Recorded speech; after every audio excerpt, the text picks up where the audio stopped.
Hello viewers, you find me underneath an MGB today, and we have some holes in the exhaust. Not an uncommon thing for an old British car to have, especially if you live near Chicago where I do, where they salt the heck out of everything.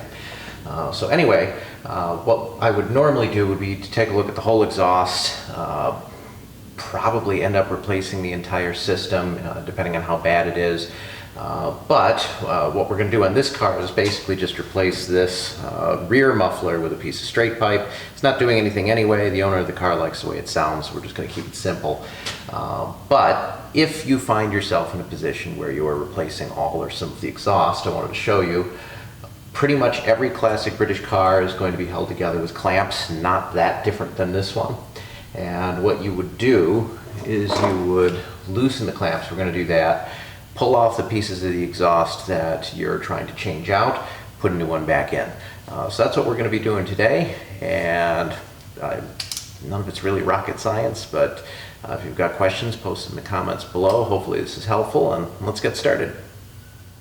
Alright, a couple things of note. First of all, that light is very bright, and you want that when you're underneath the car. But anyway, this here is the exhaust mount, and you will notice it's not actually mounting anything. So typically what would happen is this pipe, at least on a stock MGB system, there's going to be a bracket, rather, not a pipe. But this pipe has a bracket on it. There's a through bolt that goes through this hole, through the holder, through the other end of the bracket. You tighten it up, that's how it's held up. There's a rubber piece here up at the top, and this tends to fall apart. We're going to be replacing that too, as well as the bracket that's at the back of the car, and let's get started on that. But just wanted to show you that. First thing you need to do is make sure that you're loosening the bolt instead of tightening it.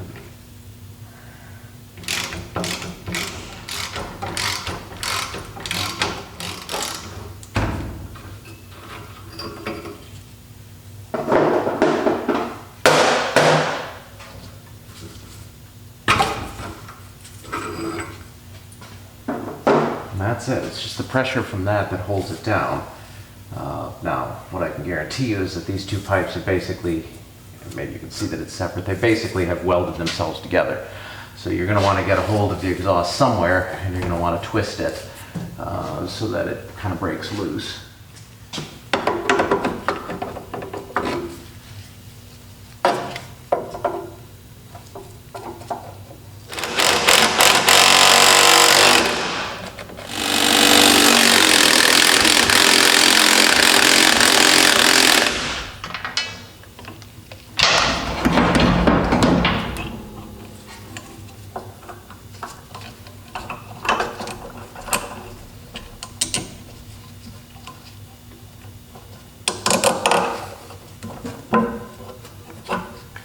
Just for the record, that bracket was toast as well. The bolts basically tore off from in there, and it was mounted incorrectly. So this whole thing was actually just resting, and wasn't going to be long before it fell apart.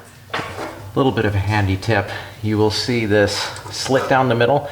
There's another one. Well, usually there's another one on top. I guess not. But oftentimes there's one on both sides, and if the exhaust is stuck, like this one is, you can try and take something kind of hammered off this way. I'm not going to film that because it'll just be a bunch of banging. But sometimes it helps if you can open up this gap. And a few taps with a hammer and a chisel, you may be able to open it up. If you can do that, it might break the rust, and then it should be easier to twist off.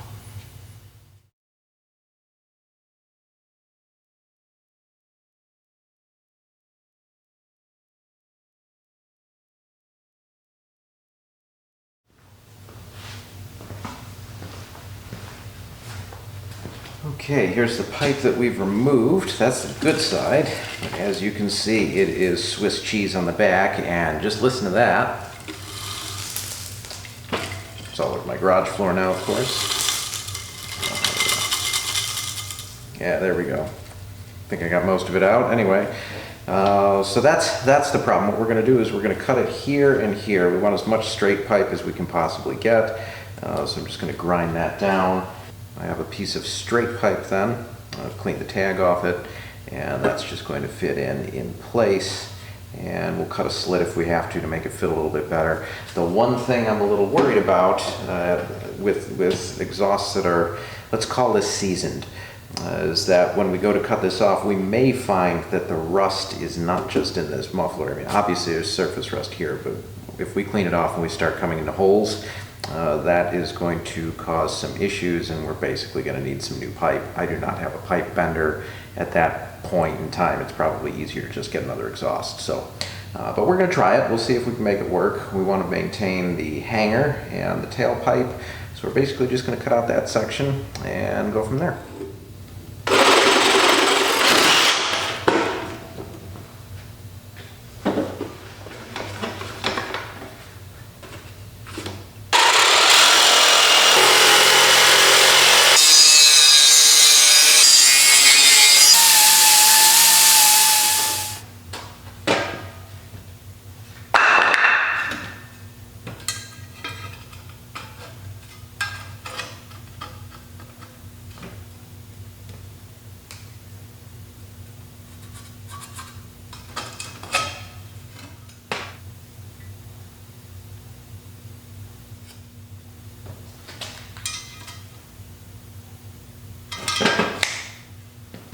The reason you saw me measure those is remember that when I cut that pipe to length, I have to add just under 2 inches.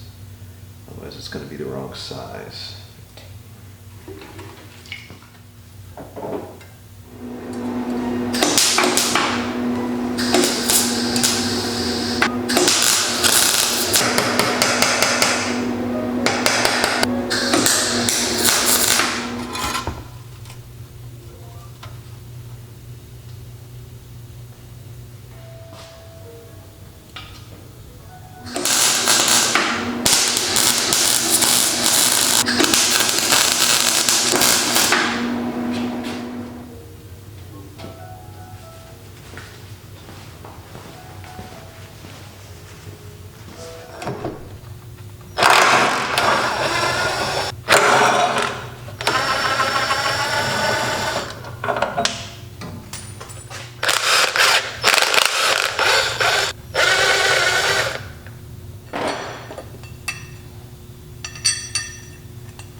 Alright, it looks like what happened here is this is the exhaust mount we're supposed to use. You see it's welded to the pipe, and it looks like it was a little bit off, so somebody just put a strap to kind of hold it there. I'm going to fix that. The exhaust is welded together, so I don't know if I could use this without putting stress on the mount, but I'm going to take out this bolt, maybe make these holes a little bit longer, and I'm at least going to tack this to the pipe so that it does a better job of holding the exhaust where it's supposed to be.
Alright, that's it. Outside of that, just make sure everything's solid and you're ready to fire up the engine. So it's as simple as that. Again, if you wanted to do a muffler in lieu of a straight pipe here, that's fine. You can pick one up, and the procedure's the same. The only difference is that you just have to make sure that it fits and that it's oriented correctly Otherwise you're going to weld it in accidentally on an angle. But as long as you're checking that, you're good to go.